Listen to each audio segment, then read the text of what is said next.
Welcome to the Pastor and Intern podcast. Pastor Eric Dyer, intern Will Emery, and content lead Kayla Popwell. On today's episode, we're going to be talking about sports and faith. So how do they integrate together? As I was in band, so that counts as a sport. Oh yeah, you were in your athletic prime. Completely, I really was. Down in the marching band, Hard was how work. to do it. That is hard work. I will agree with that. It's not a sport. Thank you, but it's hard work. It's hard right work. on the edge of a sport. It's close. On the edge, you don't even have a ball. Like, what's wrong with you? I have an instrument. I didn't have a ball. Yeah, that's Thank true. you. Yeah. Thank you. I'm gonna Cross country doesn't have a ball. I'm gonna hold. I never claimed that. I played a whole lot of sports. I never claimed it. Okay, so Kayla, what did you do? You did cheerleading, Okay. right? I was a competitive cheerleader, and then in high school, I just did sideline cheerleading, which is not a sport, but competitive cheerleading is. Yeah. Just to clarify, I don't want people to think that. Okay, so what's the difference? Competitive cheerleading is when you learn a routine and you tumble and you do stunts and you Mhm. compete with it. But then sideline cheerleading is when you just cheer on the sidelines at like a football or a basketball game. Yeah. Okay. So I wouldn't Right. consider that a sport at all. So but just as a pure spectator of this sideline cheerleading, it doesn't seem like y'all are really that into it. yeah, no. Wow. Okay. Competitive cheer was more my thing. Yeah. Right. I feel you. I feel So you. Eric, what did you play? I didn't really play anything. I ran cross country for Okay. 3 or 4 years, and then I ran track for 2. Really did not like track. I ran track for 2 years, but I absolutely hated it. Yeah. So when you run track, are there different things you do in track? well, You're first not of all, running, track right? exists for conditioning football players. Let's just be honest. That's what it's for. Because the football coaches are always the coaches. The people who always run are the football players. So let's just get that out of the way. But in track, what I used to do the 4x4, the 4x8. So I used to be on a team of 4 guys.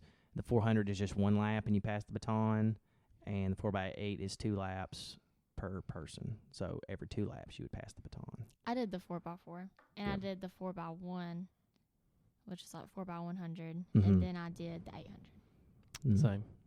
Yeah. Okay. No, I used to run the mile. What did you do, Will? We would see. I was in the band, Mm. so Yeah. we would watch cross country run by us. Yeah, sure.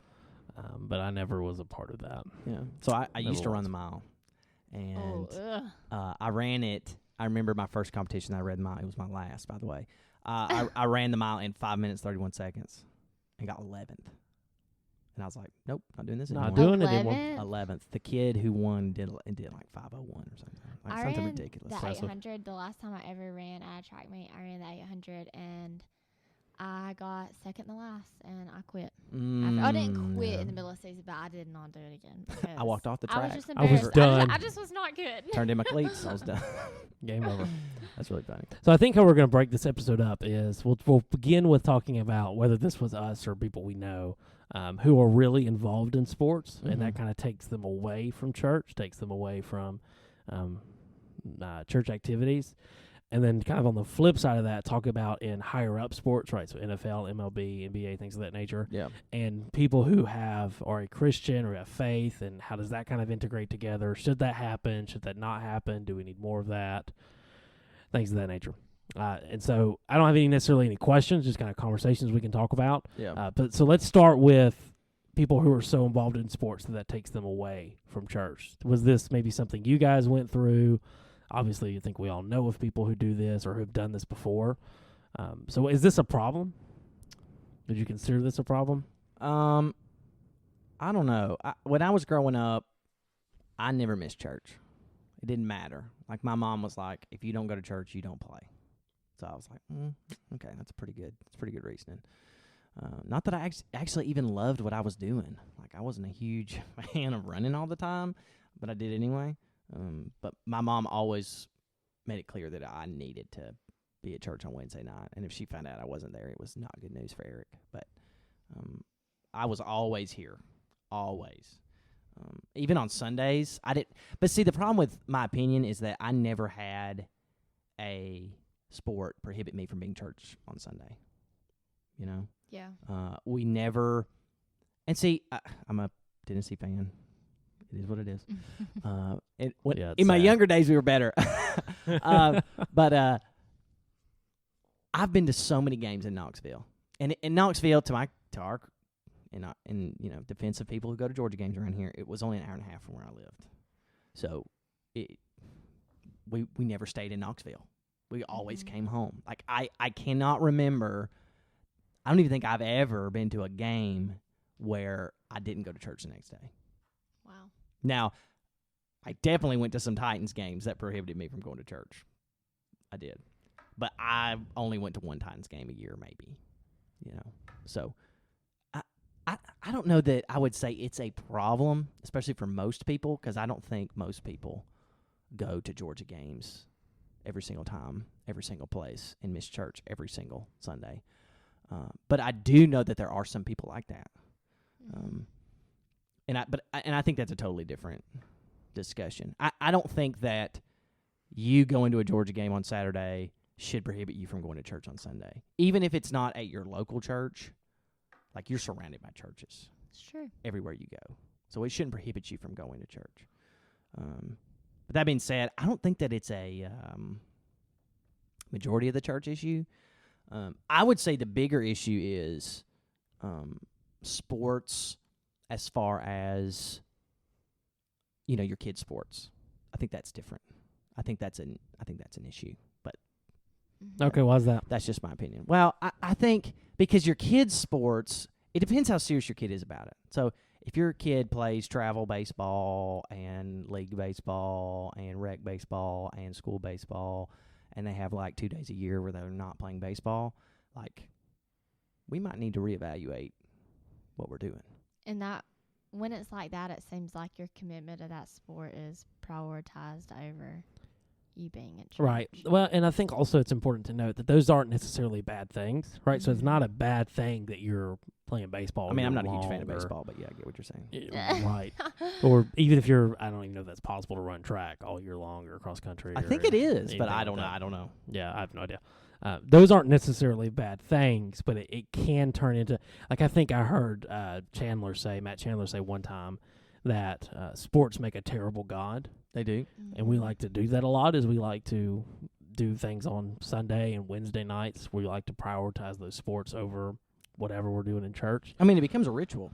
Yeah, well, and it Just could like almost church is. right, and it almost, and I'm on the line here about saying this, but it's almost like it's a form of idolatry, right? It's what we worship almost. It's what it's that whole, and just like you were talking about, it's that whole, we can fill out the stadium on a Saturday night for the Georgia Bulldogs, but on Sunday morning there's nobody in church and you're not as excited about it and things of that nature. It's like you get so excited for these kind of things, but nobody's ever even half that excited Right. to come to church. Right. Well, and I think the reasoning, because you're either in, it's kind of the same issue, but you're in two different categories, right? Like, you either attend these sporting events or you have a kid that's playing, or you're the kid that's playing, whatever. And the argument is that I'm letting so-and-so play sports year-round so that they will get a scholarship and go to college. That's the argument, right? Which isn't bad. Like, you should work hard. Right. If you're good enough to play, you're good. You should work hard, refine your skills, do that type of thing. But, and I don't want to be a Debbie Downer. I feel like I'm the Debbie Downer. But it's like, okay, if I look at the percentages of people who make it into the NFL, it's like less than 1%. If I'm looking at the Major League Baseball, people who actually end up playing a Major League Baseball game, it's like less than 2%. But Eric, what if I feel like that my kid or I can be that 1 or 2%? Like what? Like, if I really, he's really good. Even then, and again, even then, if your kid is good enough to play in Major League Baseball, they will. Like, if they're more talented, they'll do it. Yeah. It's just, Right. It's like in football. Like, like even me and Will and Kayla, like, we know when we're sitting at a game, like a high school football game, and there's one player on the field that's better than the rest, right? And you're like, that kid is running circles around all these other kids out here. And you know in your brain, this person's going to go play college football, right? And they're not playing football year-round. I can guarantee you they're not, because they don't have to. They know. They just know. They're like, I'm good enough. Like, some kids don't even play their senior year of high school because they know they're so good that they don't have to play, that they'll go play for Georgia or whoever. Now, that's more the exception than the rule, because most kids want to play or whatever. But I don't really want to talk about it from that angle, because I don't want to be depressing. But from the other angle, though, okay, so let's say you're traveling every weekend with your kid, playing sports, whatever. Doesn't matter what sport it is. And you're almost playing it year-round. Like, there might be a month out of the year where your kid's not playing something. And then, so they miss church the majority of Wednesdays and the majority of Sundays. They just do. They make it when they can, but honestly, they miss at least half. Let's be generous, at least half. Then they go to college, and let's say they're successful, and they get married, and they get a good job, have kids, and all that. What are the odds, and I'm asking y'all, what are the odds that kid is, A, going to make church a priority in college? 2, what are the odds they're going to find somebody in their life that also makes church a priority for their kids? And 3, what are the odds that this pattern of behavior continues? I'm asking you two. Well, if it wasn't a priority whenever you were at home, it's probably not going to be a priority when you go off to school. So Right. I don't feel like it would be any more of a priority then. Right. So probably the pattern probably would continue. What do you think, Will? Yeah, no, I agree. I think that exactly. If it's not, I'm not going now. I'm not made to go. I don't see the need to go. Yeah. Why am I supposed to go? What's the point? I'm definitely not going to go in college. I think the question we have to ask ourselves, again, I don't want to be the Debbie Downer, is what has monetary value and what has eternal value, right? So no matter how successful your kid is, no matter how good of a job they have, no matter how good their marriage is or how great their kids are, if they don't have a relationship with Jesus, what does it matter? Well, Well- one day sports. But one day sports are going to run out, right? Yeah, You're not going to it'll be be over. playing, even if say it's the perfect right. You do great in high school, then you go play at Georgia or whatever, and then you even get to the NFL, right? But still, one day that's going to end. Yeah. Oh. One day you're not going to be playing football anymore. And You you'll can't be do in that your for the rest of your life. mid-30s, and Then what? Then what? Are you Yeah. still going to be going to church? Or are you still going to be probably not? Well- Not that, and again, not that people in NFL and they're not. I'm not saying that just because they're playing football, They don't go to church. they don't go to church. That's Right. I'm not equating the two. They go to I'm church just on saying, Saturday. right? Yeah. What? No. I agree with what you're saying, and I don't feel like there's anything wrong with playing sports. Right, like, me either. I did gymnastics when I Yeah. was super young, cheered, like I've done all kinds of things, and I loved it and didn't really feel like there's anything wrong with it.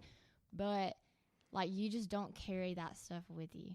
Yeah. Like, those sports are not going to follow you to heaven. Like, whenever you get to heaven, that is not going to matter one bit. Well, it's like we make this. It's like out of one side of our mouth we say church is a priority, and then out the other side of our mouth we're going, well, this is just a season. Mm-hmm. And it's like, well, it's been like this for 6 years. Right. You're teaching, like you are, without any words, solely through your actions, teaching your kid. Like this is life. This is how it's going to look when you're a parent. This is how it's going to look, or whatever. And I don't know, like both of those opinions, I don't think can coexist together. And I feel like there are times whenever, say it's not every weekend that you're having to miss, but there's maybe like one or two out of your whole entire sporting season. Yeah. And I don't feel like that's No, as that's big not of a bad at deal. all. No. But I just, like, I know, like, there's certain sports, like travel ball or whatever, Mm-hmm. whenever you literally miss, like, Yeah. every single weekend. Right. I mean, I did miss whenever I did gymnastics when I was younger. I mean, our meets were way out of town, so we missed church a lot of Sundays. But I just feel like it's easier to miss once you start getting caught up in all of And that. even if it's just a summer, like if you're like, you know what, we're going to hit this travel ball thing hard in the summer, and then the last 10 months of the year, we're going to be at church all the time. Like, if you can do that, I think that's totally fine. But the problem is that I don't know that many people can do that. Well, and I just don't know that it can happen. I don't know why I've never thought of this as oddly as it sounds, but like what you said, I mean, even wherever you are, you can find a church there, like a Bible-believing Yeah. church to go to, and like join with a group of Christians on a Sunday morning, even if it's not your own. Yeah. That's better than not going Yeah, at it's all. better than nothing, you know. Well, and because I don't know, I just get worried about it. Like I have students who do travel, everything, and I get really worried about it because even if they're saved, like if we're assuming that they're saved, and you're showing them this lifestyle, will their children be saved? You know, like what's the probability of that? And then, like, what if we don't assume that they're saved? Well, what's the probability of them ever getting saved and their children getting saved, you know? Well, I'm not saying it can't happen. I'm Yeah. just saying you're lowering, in my Right. mind, the percentage chance. well, what's that age? Isn't there an age range that's the most?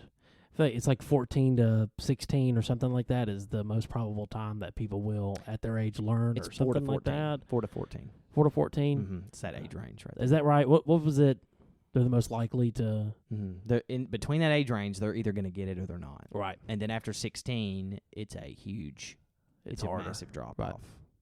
Not because it's harder to understand. It's just because there's more distraction Right. in your life. Right. So we understand the county we're in. We understand kind of what Yep. we're in, Yep. and so sports is a big deal around here. Yep. And again, we're not saying that sports are a bad thing, No, I love sports. right? I do actually, too. Yeah. We really enjoy sports. Really enjoy Yeah. big college football fans. Yeah, I'm a huge college football Yeah. fan. So again, sports aren't that bad of a thing. Yeah. We just have to. It comes down to the question of what's more important. You know what's Yeah, right. yeah, I think so, but I also think that it's about priorities. Yeah. More than I think, but I mean that comes with it. But Right. It's just like, okay, we have to divvy up our percentage of time because the reality is what you talk about the most and do the most is what you love the most. Mm-hmm. You know, what you're talking about all the time is what you love the most, Right. and that steps on some people's toes, but that's the reality. Yep. You know, if you're talking about your grandkids all the time, guess what? You love them grandkids. If you talk about Georgia all the time, You love love you. them dogs. You love you some dogs, right? That's right. You do.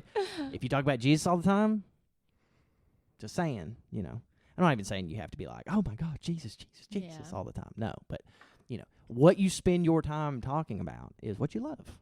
For And sure. it's even more so with what I do. If I'm playing travel ball 4 days out of the 7, what am I all about?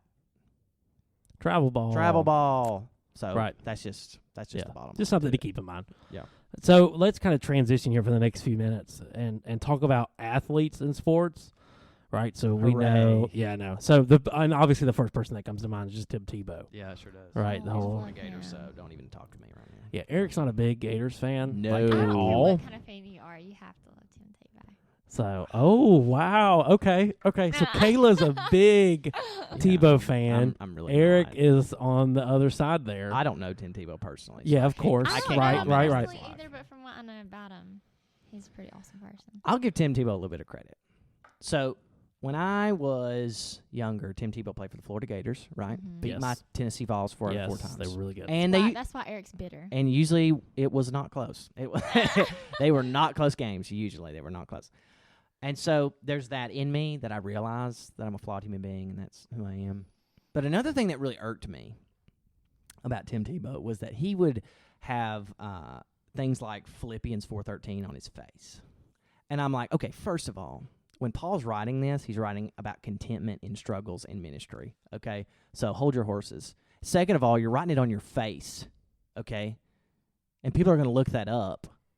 And you think that they're going to take time out of their day to read the context of that verse? No, they're not. Well, okay, so wait a minute. So, okay, that's a really good point, though, Oh, because that we is- use that all the time, don't we, when it comes to sports? I can do all things through Yes, Christ. Everybody Yeah, I don't takes know that that verse out of sports is under that context. category. Yes, but I agree. So we probably shouldn't use that verse. No. no, like heavens Right. no. Okay, No. I but, agree. But the issue is not I do have an issue with him wearing it on his face because I feel like he's taken out of context. But the bigger issue is that people love Tim Tebow, right? So then they're either A, going to use that verse for everything that they do in their life, or B, they're going to look it up because they have no idea what it says. And do you think that they're going to read the context? No, of course not. No. Probably not. No, we live in this, like, give it to me now culture, right? So they're just going to look it up and go, oh, that's what they get. That's cute. And then they're going to move on with their life. Now, to his credit, though, I'm trying to give him some credit here, so please let me. He's probably grown since then. I feel like he has. He probably is a lot more mature than he was when he was 18, okay? So I'm going to give him a little credit. I'm going to be a little easy on him. We all make mistakes when we're 18, 19, 20. We all do. Sorry. I know y'all are 18, 19, 20. Appreciate it. But Yeah. it's just what it is, so I have some mercy on him for that fact. But every time I think about Tim Tebow, there's this, I don't know what it is. There's like this still shot in my head, like I'm watching the pregame or something, him warm up, or I'm watching him on the sidelines, and there's like this TV-sized picture of his face, and it's just like his forehead to his chin. and he's got the black, and it says Philippians 4:13 or whatever. But And that's just what's in my brain. And I know that's unfair, but that's what's stuck in my brain. which I do feel like he was younger and that he might not have quite realized what he was doing there. Mm-hmm. But at the same time, isn't that better than the way some of these other players act and carry themselves? I mean, yeah, I would agree with that. But like, so for instance, when he's playing and he has John 3:16, that's a way better. Well, yeah, I agree. That's a way better example than some verse out of Philippians that we've dragged kicking and screaming out of its context, you know. Right. I agree. So if he's wearing John 3:16, I'm more okay with that because it's the gospel, Okay. right? Yeah. But Right. So okay, so less about Tebow and more on a bigger scale. Is it possible for NFL athletes and MLB people and NBA? You can tell how much I know about those sports. man, you're such a fan. I know. You really tell how much I know about those. Is it possible for them to be, really strong in faith as well as athletes in these sports? And how does that, what's the best way to kind of bring those together? Now, again, I know none of us are in the NFL, MLB, NBA. Nope. Any of that stuff. So we're speaking, obviously, from a lot of ignorance here. But how do you What do y'all think? how do you bring those together? What do y'all think? Taylor? I feel like you can. And honestly, I feel like those people that are in those positions have such a big platform and they could use that platform to share the gospel with others. But I do see where it could be hard because whatever sport they're in is so time consuming that I feel like it would be hard for them in a way to devote so much time to being in God's word and going to church and being involved. So Right. Well, and and like you said about platform, the first thing that comes to my mind is Megan Rapinoe. Is that how you say her last name? Yeah, that was Rapinoe. really well. Right. Is it Rapino? I thought it was Megan Rapinoe. I thought it was Rapino. I thought it was I don't Rapinoe even too. care. Anyways, I thought you did a very good well, job. thank you. I appreciate I was really that. impressed. Yeah. Will really struggles to I do. pronunciate sometimes. I do and- struggle and a that was lot. really good. You So, practiced that in the mirror, didn't I you? did, actually. Okay, I knew exactly when this time was coming. I swear I thought it was Rapinoe. You're probably right. Don't ruin my thunder. Anyways. Yep. Anyways, Yep. so, but when you say platform, that's the first person I think of. And if you've been on any kind of social media or, aren't living under a rock, you know who that is. Yeah. Because she was on the U.S. women's US soccer women's team, soccer right? team. Yeah. Women's team. They're pretty good. And yeah, they won the championship. They've won it World several Cup. times within the Oh, past okay. 10 well, years. Or then whatever. yeah. Did they win it last year? I think they did. They I haven't think won they 3 in a did row, too. but they've won the last 2. Well, anyway, she's on that team, and she's using that platform now to talk about equality, women's equality, which that's, equal pay, things of that nature. That's okay. Go right? women. Yeah, Yeah, yeah, go I women. completely agree. That's Yeah. good. But she's also used that platform to talk about LGBTQ AI plus Because she stuff. happens to be a lesbian. Yes. Yep. And she has everyone knows about her Yes. because she's using that platform to push those things out. Again, equal pay for women. That's great. That probably should be pushed out. But the other stuff, on the other hand. So I think that just kind of proves the point that athletes can use that platform Yep. to share the gospel. But I think it may be a little more difficult because it seems that, and this is, again, you can disagree with me, but it seems that there are more athletes who push the I don't even know how to say it. I don't want to say more liberal agenda, but they push kind of the other stuff and that platform because that's what a lot of people agree with now. Right, that's what it's like. The whole example with Taylor Swift in her video. I know she's not an athlete, but she has that. She has a You need to platform. calm down. She has that platform, and everyone agrees with her. But it seems like that when a Christian is an athlete and comes out, everyone disagrees with them. Well, and two, I feel like if you are an athlete and you do proclaim to be a Christian and share the gospel, you are held at such a high Yeah, pedestal. so I was gonna say, right? that the moment you do something Exactly. slightly out of the way, Yeah, that's how all Christians are or something. I Yeah. feel like you just have to be very careful too. Well, I think we've got to understand that that's not primary evangelism. Let's just be honest. well, of course, yeah. Like, that's it, in their defense. Like, it's great that they're coming out as Christian. They should do that. But that's not the primary way that God has instituted us to Mhm. evangelize. So, No, even I think it's more about them standing up and saying, "Hey, I love Jesus and this is my life," than I'm sharing Jesus with people. Does that make sense? Like, I'm just telling you about who I am. They're not evangelizing anyone. So there's that. But I also Yes. think, because I'm thinking about what you said about how you feel like the majority of athletes are liberal or whatever, or they push that agenda or whatever you said. I don't know that I agree with that. Okay. It's solely because I'm not trying to come down on you or anything. You're going to get what I'm saying in a second. I think it's more that a lot of them have these liberal ideas, and they have a bigger megaphone than we do. Because I think that there's a handful of them that do that, and it makes it seem like they all think this way. Right. I'm not. Right. Well, agree. Right. And- I'm not saying that every and I- single athlete. No, I know. Right. I know. But I think the majority of athletes don't say anything. Yes. And But there's the only a ones that couple. do The ones that are happen to speaking out. have those Yeah. Well, and they ideas. get the support because that's what people like to hear. Right. Right. Well, and I like people love those athletes. like Right. LeBron James has been known Yes. to stand on his political ideas.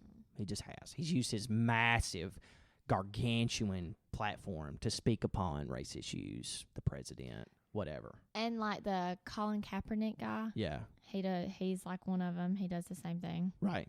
He has a platform solely because he speaks out against what he believes is the rights of the races of all other people. Right. Which that's not what we're talking about. Yep. But that's what he thinks, and that's why he has a platform, not necessarily because he's really that good, but because he's not playing for an NFL team right now, Mhm. which that's a whole other issue. Yeah. But I think because you have players like LeBron James who do that, but then you have people like Michael Jordan who wanted nothing to do with politics. He wanted nothing to do with talking about same, which I don't think one is right or wrong. But and also, and again, I feel like I'm the Debbie Downer of the podcast, and I apologize for that. But I really feel like we get really, and I've said this before, we get really excited when someone comes out famous and they, are Christian, and we're like, oh, that's so great, who's the quarterback for Clemson? What's his name? Trevor Lawrence, right? Trevor Lawrence. He won the national championship. He Yep. had this big Christian platform where he talks about how without Jesus and his church, he wouldn't be where he is today. Things like that. And I feel like when he did it, it was more genuine Yeah. than I'm used to. But even then, we've really got to be careful about being excited about famous people who are Christians, because again, I firmly believe that Scripture teaches that his mission is to use the least of these Mhm. to do his work. That seems to be what Scripture's implying. Not saying that rich people, famous people, talented people can't be saved, but God's primary avenue of using people are like us three, normal, everyday people who are the least of these, to go and to share the gospel with the world. Because Jesus is all about, the reason why I don't use popular people is because they have a high risk of taking all the credit. But if I use people that are the least of these, there's no way they could take the credit. Mhm. Like Peter and John, when they're preaching, they're like, these guys are uneducated, and they're telling us that we're sinners and that we killed Jesus, and they're convicting us or whatever. They don't even know. What do they even know? Basically, that's what they're saying. So I think we got to be really careful. Like you said, like the pedestal thing, Mhm. got to be really careful, because we go, oh, yeah, there's a good one out of the batch. It's like, well, sure, but one, that's not the primary way we evangelize. And two, Mhm. God is looking for less of people who are rich or in power or athletic, and more of who are the everyday people that don't necessarily have a platform at all. So Right. Well, and that leads to the question I was going to ask is should we separate these two things? Should we watch sports for sports and look at these people as he's just a really good basketball player? Or should we watch sports and think, oh, LeBron James likes to talk about the politics or whatever. I really like him for that. Like, should these things be separated in our minds, and should we just enjoy sports for them being sports? Or should we look to sports and their athletes? And because I know some people look at, for example, and this is going to really sound really nerdy and geeky when I say this, but let's do it. but when I was growing up, I got for Christmas, I was a big NASCAR fan, and I still watch it here and there. And I got a fat head, and if you don't know what a fat head is, it's a big sticker You slap on the wall. of the =88 car, Dale Earnhardt Jr. Huge fan of Junior. Respect. Like, would cry if I ever saw him. Like, I'm telling you, like, when I say huge fan, like, I mean, Oh, it was a big gosh. deal in my life. Wow. I was like 14, 15, 16, but No anyways. judgment. But should we? I mean, and I wouldn't say that I worship Junior, but there would be times that I would skip Sunday night church because I was watching a race, right? Yeah. So should we? And I again, like, should we separate these two things and enjoy sports for them being sports, and not try to make it this agenda? All these people are. Should we pay attention to that as much? Does that make sense? I know that seems a little No, confusing. I know what you're trying to say. Or should we just I don't know. I think it's person by person. Yeah. Because I don't, when I'm watching someone play football, so for example, if Colin Kaepernick was playing football and I was watching the game, I would not be thinking, man, I really appreciate that Right. Colin Kaepernick And that said doesn't for mean that you racial equality. support. Right. Just because I'm watching him play Yes, doesn't mean exactly. that. But at the same time, I know of people that would not watch Colin Kaepernick play football. And I totally respect that opinion. Like, you disagree with him so much that you're not going to watch the NFL game. I respect that. Like, you're standing on your conviction, You're not going to go to the game. You're not going to purchase the ticket. You're not going to turn on the TV, whatever. Now, I just don't live my life that way. Yeah, I don't either. So I'm going to watch whatever's on TV most of the time. Yep. But I don't know. What are y'all's thoughts? Yeah. Well, I would separate. When I watch sports, I watch them mainly because if I'm watching college football, I'm not thinking, if I'm watching a Clemson game, I'm not thinking, oh, Trevor Lawrence, such a good guy, great Christian. Not, my brain's not, I'm thinking, oh, he's going to throw it to that wide receiver over there. Let's go. Oh, there's that guy that stood up on stage and said he was Christian. That's cool. Or they'll and mention the rest of the game. Yeah, or they'll mention him on the broadcast or something. But my brain's not, and I'm also not watching Clemson or not. I just, because that's just not. And again, if that's you, then that's great. You watch who you want to watch, don't watch who you want to watch. But I just personally, I separate the two, and I'm thinking about the game of football. I'm not thinking about, like, if I was to watch the Women's Cup and I didn't, the soccer and Rapinoe and all them that won, I wouldn't watch them and think, oh, look, there's the purple hair lady. And that's just because that's not. My brain just doesn't work like that. And I think that's a little different too, because she's not only on America's team. Right? So she represents America, whether she wants to or not. It's on her jersey, right? She represents America. And she's doing it in the World Cup. Yeah. So that's literally on the world stage. Right. Like, talk about a high stage. Like, not just in America, but everywhere. Mm-hmm. That's why I brought up LeBron James, because he's the same way. Because he's such a big part of Nike, Like, he's everywhere. Yeah. And so I think it's a little bit different when it comes to Rapinoe, because she has such a huge audience that has to listen to her because they're a fan of the national team. Right. So. But just because I watch her doesn't mean I agree. No, you don't. No, not at all. No. I just may enjoy soccer and want to watch the game of which soccer. You don't. No, I don't at all. I only enjoy soccer whenever it's for the World Championship, because I want to beat the world at their sport. That's all. You want to beat the world. You want to be the best of the best. Yeah, we were late to the game as America. We were late to the game with soccer. Yeah, we were. And that we're winning soccer championships. Now we're coming back. Pretty awesome. But that's fine. What do you think, Kayla? I guess it just kind of depends on, like, whether I'm gonna watch it for what it, like, as the sport or as the person. I guess it just kind of depends on who it is or what team it is. Because some things just rub me the wrong way, and I just can't watch it. Yeah, and that's fine. I mean, that's how. I mean, I would prefer not to watch LeBron James play, but it has nothing to do with his politics. I just don't. You just don't like him as a player. Like him. I just don't like him. Yeah. I'm an MJ guy. I'm not a LeBron guy. Yeah, and that in of itself, like, LeBron wouldn't even have to speak a word, and I'm like, don't like him. The real 23. Wow. Is in the rafters in Chicago, but that's just my opinion. Wow. So to conclude, I think we're speaking of a lot of ignorance in this podcast. Oh, we really are. Obviously, none of us have kids that are playing sports. No, we weren't kids. I mean, I keep trying to talk Charlotte into it, but she just doesn't want to go play. Non-responsive. Doesn't want to go tackle football. Is not her thing yet. Yeah, she's just sitting there playing with her blocks. I don't know what. I don't get it. Wish she'd get a job. It's whatever. But yeah, and we're just not in those positions, and we're not, obviously, unless Kayla's, it's easy for us to talk about it, right? Yeah, right. We're not NFL athletes unless Kayla has some secret identity. Are you the kicker for the Atlanta Falcons? Yeah, I got drafted like point stage. Gotcha. So, but I say this. Take this with a grain of salt. This is just our. And again, opinions. We don't want to hate on sports. Yeah, we love love college football time. I will be glued to a TV. And I'm an NFL guy. I'll watch every NFL game that's on the TV. So I mean, super big fans of sports. It's an interesting topic. It is, and it's a topic that we'll continue to talk about, monitor, be a part of, all that stuff. Thank you for listening to the Pastor and Intern podcast. As always, we want to thank our church family. Without you, we couldn't do this. Thank you to our listeners. Because of you, we have a platform on which we can speak. So thank you. Also, be sure to subscribe to us anywhere podcasts can be found, and to go like us or follow us on all of our social media platforms. We are on Facebook, Instagram, and Twitter. We are for the word, for the truth, and for the church. Thanks again for listening to the Pastor and Intern podcast.